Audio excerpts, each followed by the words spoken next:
So the principles relating to the responsibility of businesses to respect human rights is of direct relevance to the Global Compact principles, as Principle 1 calls upon companies to respect and support the protection of internationally proclaimed human rights, and Principle 2 calls upon them to ensure they are not complicit in human rights abuses.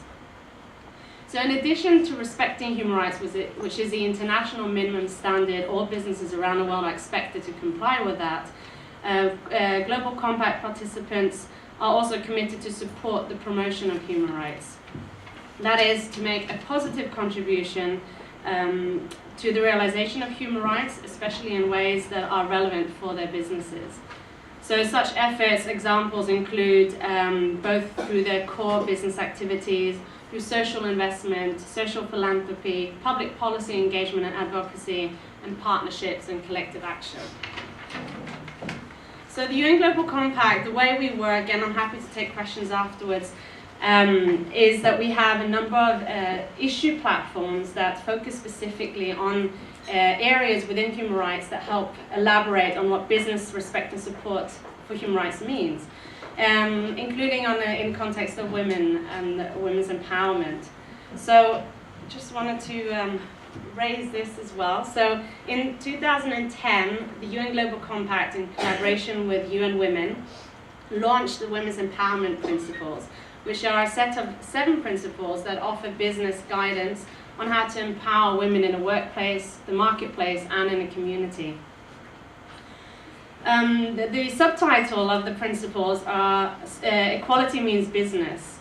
And the principles emphasize that business case for corporate action to promote gender equality and women's empowerment, and are informed by real-life business practices and input from businesses and other stakeholders across the globe.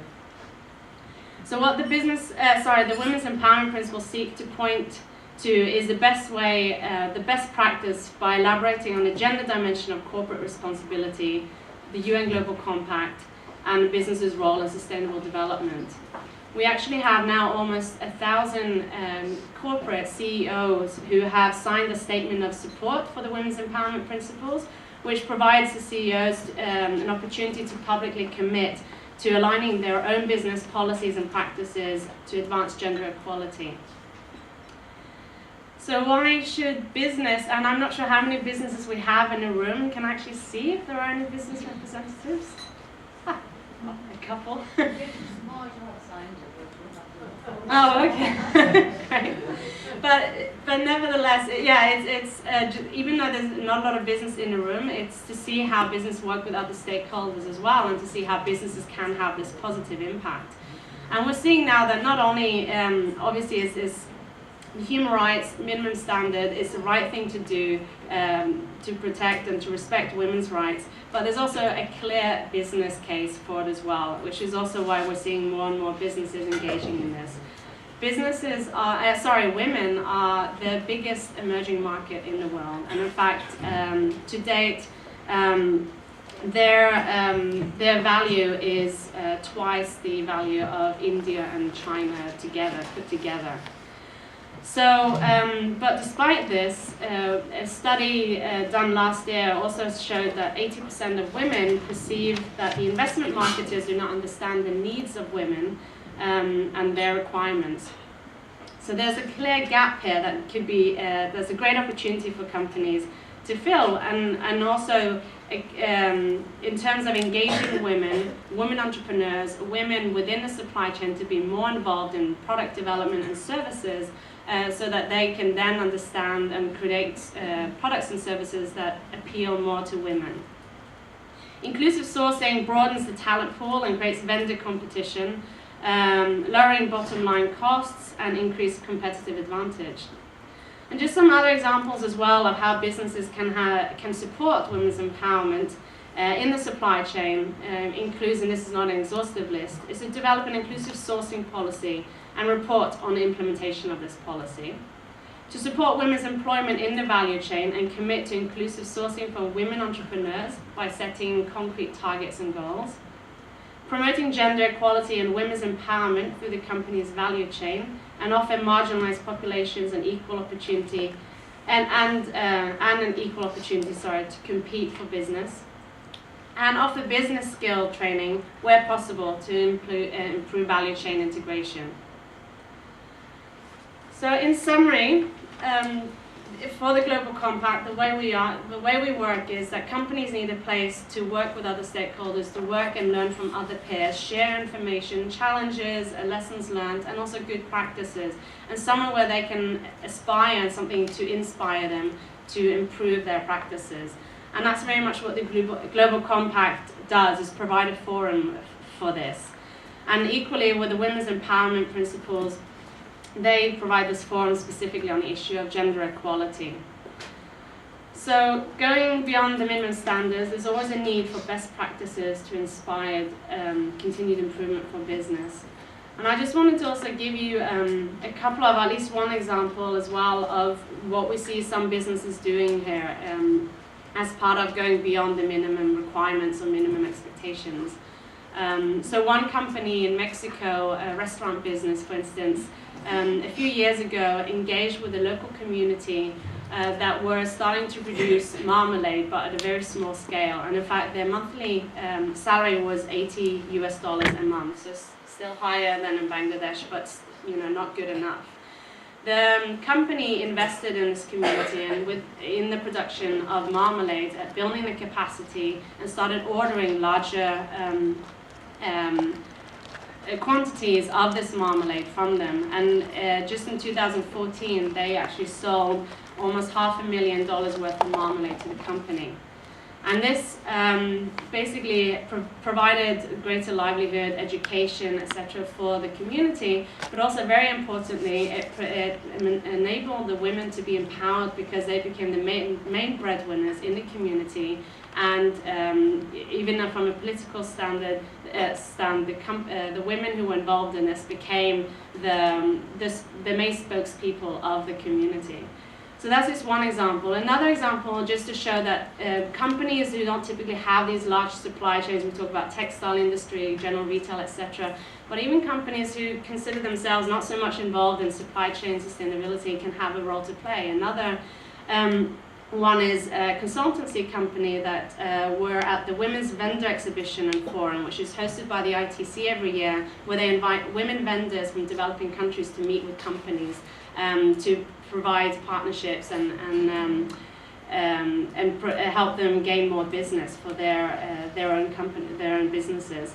And this consultancy firm realized, one thing they do is they try and keep their workers awake during the day with coffee. So that was definitely something that they could have an impact on in terms of empowering women. So what they did was they started sourcing their coffee from women-owned businesses in the Philippines, and they continue to do so. So that's just another, it's maybe a drop in the sea, but when we see more and more companies appreciating that there are these positive impacts they can have as well, the more hopefully that will start tip over on a positive scale. So with that, thank you very much.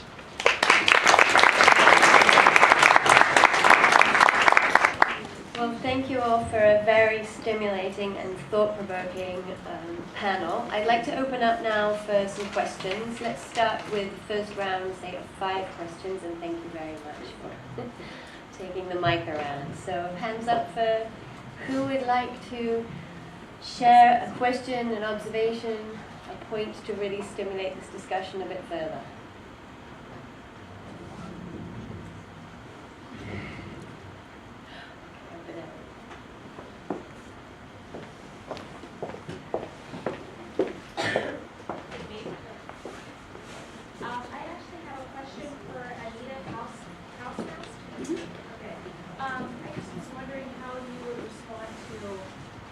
I just was wondering how you would respond to microfinance as it relates to mobile technology for some of these women entrepreneurs and vendors. And I guess this is a question that could be open up to anyone on the panel, but it just seems as though it's a little bit more specific to some of the concepts and topics that you just addressed.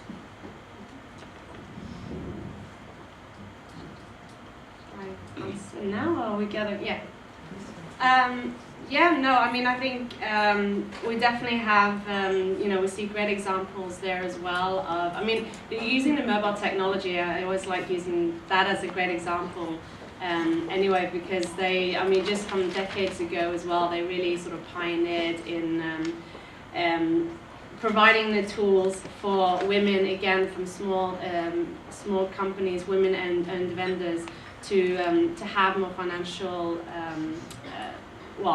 capacity, effectively. Even women who were illiterate, who weren't able to use these mobile devices to start controlling their own business, and again becoming the heads of the community and becoming more of the sort of the source of where people would go to for advice and support, etc. So using, I mean, I just think that that's just a great example again of how companies are using their core products to provide services to women and small women-owned businesses, etc. So, yeah. Can I suggest that we take 3 or 4 questions and then reflect back to the panel, please? Well, there's been much discussion about transnational corporations and nation-state actors. Where do you see a role for more regional and local actors, especially cities, for instance, tying back to your earlier discussion over climate, say the C40 cities group and such, and even within the European Union, there's in the last few decades have increased devolution of power to regional entities. And where do you see that going? So what are their roles? So the lower levels of government, the lower nation state, what are their roles in this?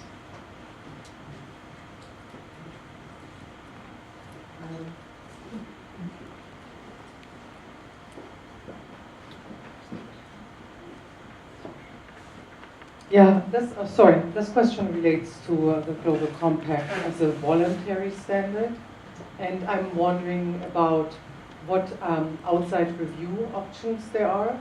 I mean, what is held to basically ensure that the companies are doing, or the corporations are doing, what they say they are doing, and not just using it as a PR opportunity.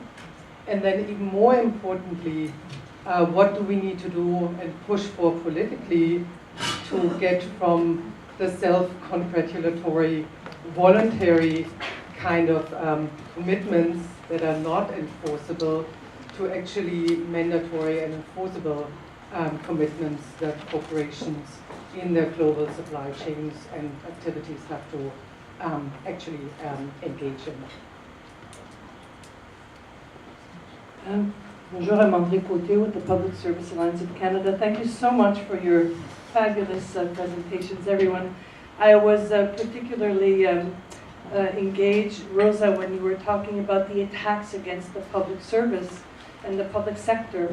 And in Canada, we're certainly seeing right now a concerted attack against public sector workers. And I'm wondering if you have any ideas of how we can defend this, because it seems to me that women working in the public sector are often women who are unionized and who have the very best jobs. And this is really what is at stake, is a dragging down of women's working conditions in Canada. And I'd like to have your thoughts on how we can resist this attack against the public services. Can we take one more and then? Thank you. My name is Emily Krasner. I just wanted to pose a quick question to Kalpona. What, according to your work, what can consumers in the West do to change the behavior of companies? I mean, I know some people advocate for a boycott or not going to that stores. I know a lot of other people say no, there are women's jobs, but you made the amazing point of jobs with dignity. So what can we do in the West as consumers, and then also as, women's rights activists in the West do? Great. So shall we just start from this end and go to the other end? Please pick whatever questions you want to respond to. Well, I can try and go down the list. I'm not sure where to go with the decentralization and the role of cities question. I think that's a little bit of a whole other topic. I thought the question was interesting. How do we go from voluntary to sort of more mandated agreements with companies? Kalpona described the experience in Bangladesh where we actually were able to secure a binding commitment from global brands to participate in a program.